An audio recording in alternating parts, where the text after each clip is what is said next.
बायजा ग्रामीण कथांचा आविष्कार, लेखन आणि सादरीकरण दिलीप थोरात.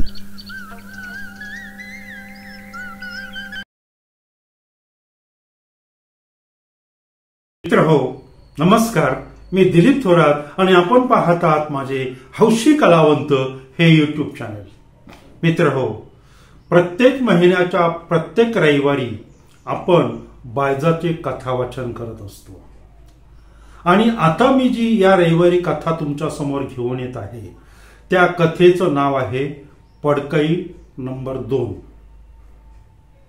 तर चला, पूर्वीच्या काळामध्ये पडकई कशा पद्धतीने केली जाते याचं दर्शन आपण या वाचनातून आता घेऊया. चला सुरू करूया वाचनाला. पडकई नंबर 2.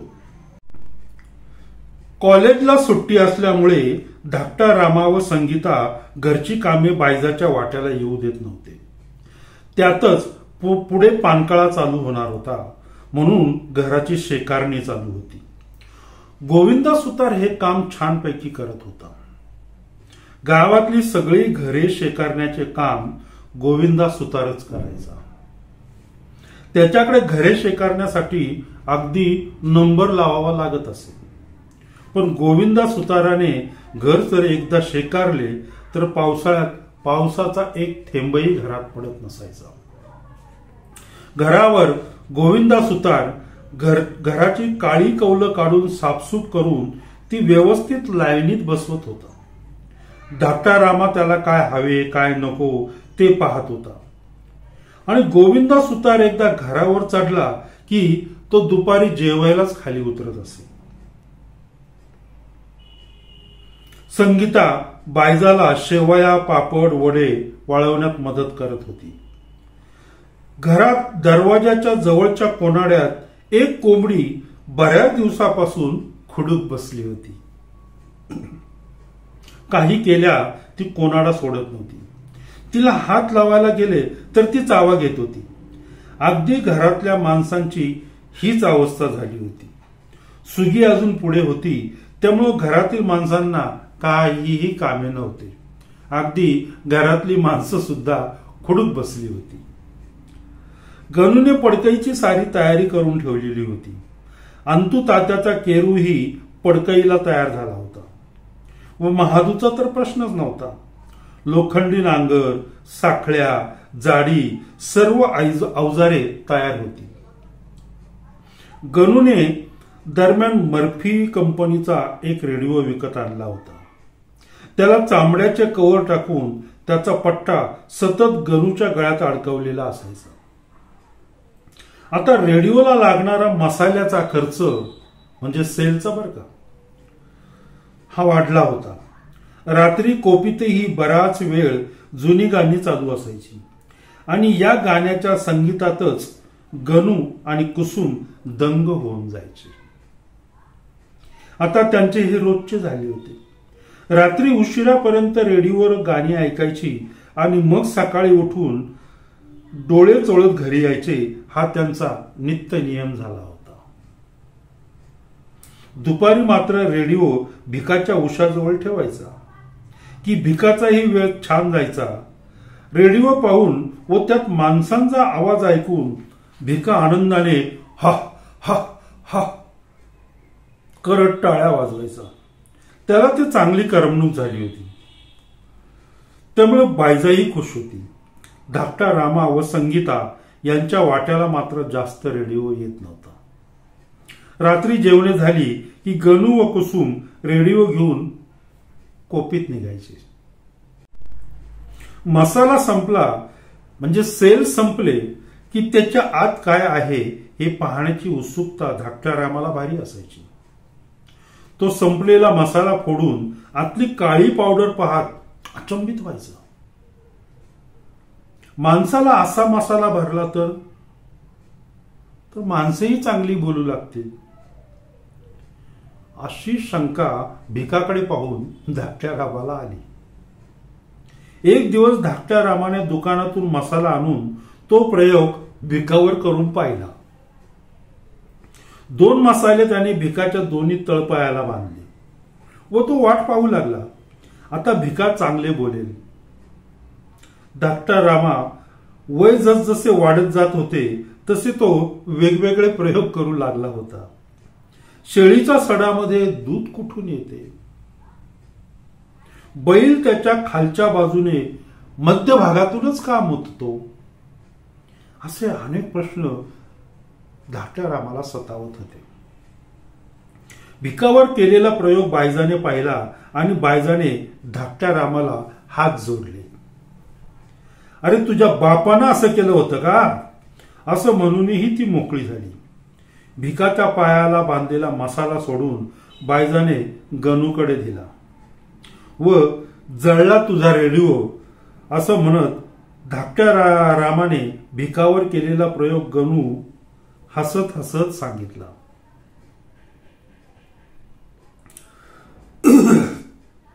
धाकटा रामा मात्र चुपचाप घराच्या एका कोपऱ्यात बसून होता. आपण काहीतरी अपराध केला आहे याची जाणीव त्याला आता झाली होती. तो उठून आपल्या लाडक्या बोकडाकडे गेला. उद्या सकाळी पडकई सुरू होणार होती म्हणून आदल्या दिवसापासूनच गणूची व बायजाची तयारी सुरू होती. गणूने पडकईचा नारळ फोडण्यासाठी दुकानातून नारळही विकत आणला होता. बायजाने अवत्यांसाठी जेवणाचा खास मेनू ठेवला होता. त्याची ही तयारी आता पूर्ण झाली होती. रात्री बायजाने जेवणाची तयारी जरा लवकरच केली. कुसुमने सारी भांडीकुंडी वाट्यावर नेऊन ठेवली आणि वाट्यावरच जेवणाचा बेत ठरला. जेवता जेवता बायजाने गणू व कुसुमला, पोरांनो लवकर उठ रे, सकाळी पडकई चालू होणार आहे, असेही बजावले. गणू व कुसुमने मान हलवली व रात्री जेवल्यानंतर ते रेडिओ घेऊन कोपीकडे गेले. बैलांना मजबूत खायला टाकून ते कोपीमध्ये शिरले. कोपीत कंदिलाचा मंद प्रकाश पडला होता. गणूने कोपीच्या एका तटकीला रेडिओ अडकवला व हिंदी गाणी लावली. रेडिओवर मस्ती भरी है जहा हम तुम दोनों है वहा अशा प्रकारचे काहीतरी गाणे लागले होते आणि त्या गाण्याच्या संगीतातच गणू आणि कुसुम अगदी रंगून गेले होते. कंदिलाचा प्रकाश कधी बंद झाला तेही त्यांना कळले नाही. रेडिओवरचे सर्व कार्यक्रम संपवून रेडिओची फक्त घरघर चालू होती हेही त्यांना समजले नाही. पहाटे सुख उगवायच्या आत दुरून बैलांच्या गळ्यातील घुंगर माळांचा आवाज येत होता. त्याचेही भान गणू व कुसुमला नव्हते. अंतू तात्याचा केरू बैल घेऊन कोपी जवळ आला. त्याला तिथे कुठलीही हालचाल दिसेना. त्याने सहज कोपीत डोकावले तर गणू व कुसुम गळ्यात गळा घालून अगदी गाढ झोपी गेलेले होते. अंतू तात्याच्या केरूने बाजूला पडलेलं एक दावं उचललं, त्याची डबल घडी केली आणि गणूच्या ढुगणावर अगदी मार दिला जोरात. तसा गणू खडबडून जागा झाला व लाजतच घराकडे पळाला. गणूची आंघोळ होईपर्यंत महादूही आपली बैल घेऊन आला. लोखंडी नांगराला 6 बैले जोडली. सर्वात मागे गणूची, बारच्या व गुलब्या, मधल्या फळीत महादूची व पुढच्या फळीत म्हणजे चावरीला अंतू तात्याच्या केरूची बैल होती. लोखंडी नांगर महादूने धरला होता. गणूने लांब लचक आसूड खांद्यावर टाकलेला होता आणि अंतू तात्याचा केरू मात्र बैलांच्या पुढे चालत होता. गणूने आसूडाचा आवाज केला. तो आवाज पहाटे साऱ्या आसमंतात घुमला. झाडावर बसलेले पक्षी किलबिलाट करत उठले आणि बैलांनीही पाऊल उचलले. हे दृश्य बायजा वट्यावर उभी राहून पाहत होते. पडकई आता चालू झाली होती. कुसुमची व बायजाची आता अवत्यांसाठी जेवणाची तयारी चालू झाली होती. गणू आसूड वाजवत बैलांना हाकत होता. नांगराचा फाळ आता चांगला जमिनीत खोलवर घुसत होता. कधी वर आला तर नांगराच्या लोखंडी दांडीवर गणू पाय देऊन तो दाबत होता. व एक फटका चौरीच्या बैलांवर टाकत होता. अंतू तात्याच्या केरूचा एक बैल जरा चावटच होता. तो सगळी नांगराची लय घालवत होता. त्यामुळे त्याला आसुडाचा चांगलाच मार खावा लागत होता. जसा नांगर चालला होता तसा नांगराचे चाकही कुही कुही आवाज करत चालले होते. आता सूर्य चांगलाच डोक्यावर आला होता. ऊन वाढले होते. उन्हामुळे बैल धापा टाकत होती. त्यांच्या तोंडातून फेस येत होता. गणू व महादूही आपल्या बऱ्यापैकी आता थकलेलेच होते. शेवटी मुडान वळवून जेवणाची सुट्टी करायची होती. महादूने नांगराचा फाळ पलटी मारून कडी बसवली आणि शेवटचे मुडान चालू केले. शेवटचे मुडान संपल्यानंतर बैल आंब्याखाली बांधून त्यांना वैरण काळी केली आणि कुसुमने डोक्यावर पाटीत अवत्यांचे जेवण आणले. पुरी, गुळवणी आणि बटाट्याची भाजी पाहून अवते अगदी चांगलेच हरकले. संध्याकाळी काम संपून घरी जाताना अंतू तात्याचा केरू गणूकडे व पाणी द्यायला आलेल्या कुसुमकडे पाहून उद्या सकाळी लवकर उठा असं हसून बोलला. गणू व कुसुम अगदी लाजेने चूर झाले. कुसुमने पदरात तोंड लपवून घराकडे पळ काढला. तर गणूने जा रे जा, तुलाही कळल, तुझं एकदा लगीन होऊ दे मग तुला कळल असं म्हणून अंतू तात्याच्या केरूला रस्त्याला लावले.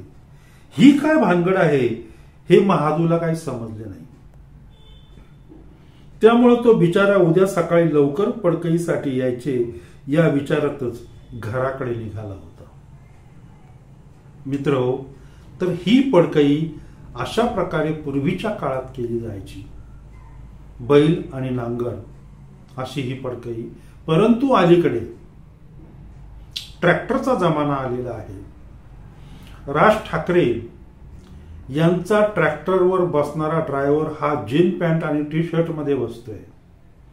त्यामुळं हा पडकईचा जो जुना इतिहास आहे हा आत्ता दिसत नाहीये.